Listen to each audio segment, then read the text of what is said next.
who buys it? So this is one of the most important parts, right? Is sometimes the hardest, which is actually uncovering who the audience actually is. So this is really important. And again, it's something that we all go through, and you hear about this all the time. Who's your target audience?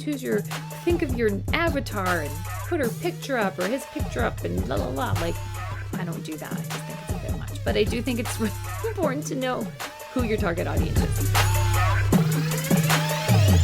It allows you to make sure that your branding is really speaking to them, and your logo, your lingo, your visuals, your social media, like all the things, right? It all, of course, comes and ties in. Like I said, you've probably answered tons of questions about this before. I've been there, but I'm really tactical. I like systems, frameworks, blueprints. That's just who I am. So let's kind of go through this in a little bit of a different way. For the most part, basically when I think about ideal clients, it's more about who we love to work with, right?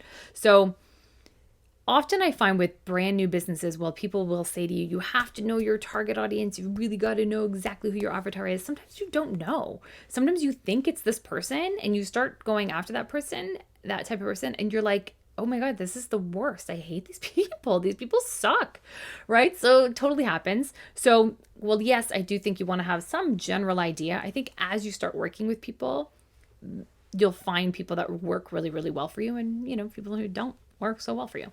Another way to do this is to look at either previous clients or previous bosses. Okay. So, or internally, if you ever worked in corporate, who did you work really, really well with? Who did you always feel really good about helping on a different team or something like that?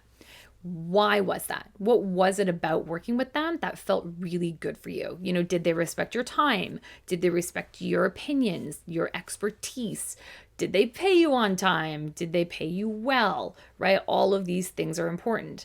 Was it interesting work when you worked with them? Did everyone enjoy it? Everybody on your team, on their team, yourself, them, whatever it is.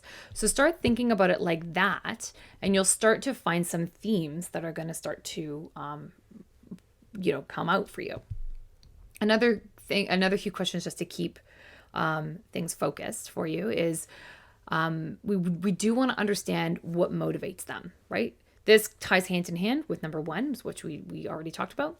What brands are they already loyal to? Because that might tell you something about how well you might connect with them. What's their favorite TV show? Because that says a lot about the type of messaging and style of voice in your brand that they might like, okay? So if they tend to watch very more serious shows, then probably using a lot of humor might not be the best thing, right? Where if they watch, not necessarily a lot of comedies, but maybe like they like comedies or they like shows that have witty humor or talk fast, right? You'll start to see that's probably what they like in other things as well. What is happening for them that they'd be searching for your solution? Like what's happening in their world that they might need your thing, right? Need your stuff. Again, this really ties back to number one.